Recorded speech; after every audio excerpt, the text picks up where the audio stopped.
তো বন্ধুরা, বরাবরের মতো আবারও চলে আসলাম একটি ভয়ঙ্কর ভিডিওতে। এই ভিডিওতে আমি আপনাদেরকে দেখাবো পানির নিচে অবস্থিত একটি জঙ্গল, যেই জঙ্গলে আজ পর্যন্ত কোনো মানুষ প্রবেশ করতে পারেনি। তো এখন আমরা আমাদের সাবমেরিন নিয়ে আপনাদেরকে দেখাবো এই জঙ্গল। তো বন্ধুরা, দেখতে দেখতেই আমাদের সাবমেরিন তলিয়ে গেল 1000 ফিট পানির নিচে। 1000 ফিট পানির নিচের ভিউটা কেমন আপনারা তো স্ক্রিনে দেখতেই পাচ্ছেন। এই জঙ্গলকে কেন যে ভয়ঙ্কর জঙ্গল বলা হয়, আপনারা হয়তো এতক্ষণে বুঝে গেছেন যে এই জঙ্গলকে কেন ভয়ঙ্কর জঙ্গল বলা হয়। এই জঙ্গলে আজ পর্যন্ত কোনো মানুষের পা পড়েনি, কারণ এই জঙ্গল সবার অগোচরে অবস্থিত। এইটা যে কোথায় অবস্থিত কেউ জানে না, শুধুমাত্র আমরাই সিক্রেটভাবে সরকার থেকে পারমিশন নিয়ে এই জঙ্গল আপনাদেরকে সম্পূর্ণভাবে এক্সপ্লোর করে দেখাবো। তো এই জঙ্গল যতটা না ভয়ঙ্কর, তার থেকে বেশি সৌন্দর্যময়। এই জঙ্গল দেখে যেন চোখ ধাঁধিয়ে যায়, দেখার মতো একটি দৃশ্য। তো এই জঙ্গলে যদি আপনারা আসতে পারতেন, অবশ্যই বুঝতে পারতেন যে এই জঙ্গলকে কেন ভয়ঙ্কর জঙ্গল বলা হয়, এবং উপভোগ করতে পারতেন এই জঙ্গলের সেই সব সৌন্দর্য, যেই সব সৌন্দর্যে মানুষ মুগ্ধ হয়ে কেউ বেঁচে ফিরতে পারেনি তাদের জীবন নিয়ে।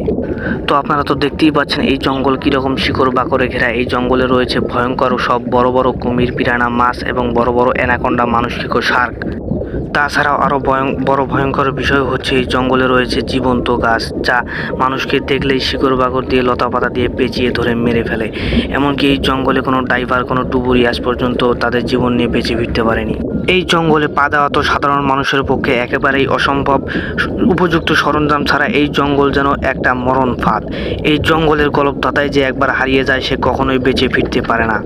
তো আপনারা দেখতেই পাচ্ছেন যে এই জঙ্গলে শিকড় বাকড় কি ভয়ঙ্কর। আমাদের সাবমেরিনকেও মাঝে মাঝে পেঁচিয়ে ধরছে, সাবমেরিন মাঝে মাঝে আটকে যাচ্ছে এই শিকড় বাকড়ের মাঝখানে। আমাদেরকে অনেক কষ্ট করে এগোতে হচ্ছে শুধুমাত্র আপনাদেরকে দেখানোর জন্য এই জঙ্গলে কি কি আছে। আমরা আমাদের জীবনের ঝুঁকি নিয়ে আজকে এখানে ভিডিও করতে এসেছি, তবুও আপনারা কেউ আমাদেরকে ফলো অথবা লাইক সাবস্ক্রাইব করেন না।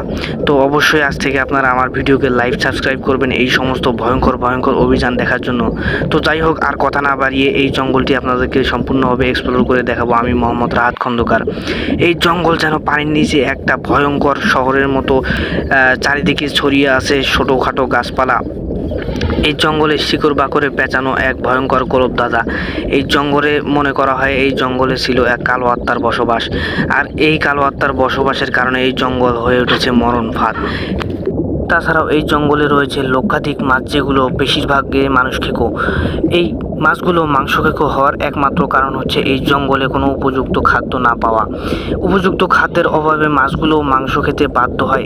তাছাড়াও এই জঙ্গলের যে ভয়ঙ্কর গাছগুলো আছে, এই গাছগুলো এই ধরনের মাছকে ধরে ধরে খায়। এই গাছগুলো যতটা না ভয়ঙ্কর, তার থেকে বেশি ভয়ঙ্কর হয়ে ওঠে রাতের বেলা। তো আমরা এখন দিনের বেলা এখানে ডাইভ করতেছি। আমাদের সাবমেরিন আসলেই এখানে কোনো সূর্যের আলো আসে না, এটা হচ্ছে আমাদের সাবমেরিনের আলোতে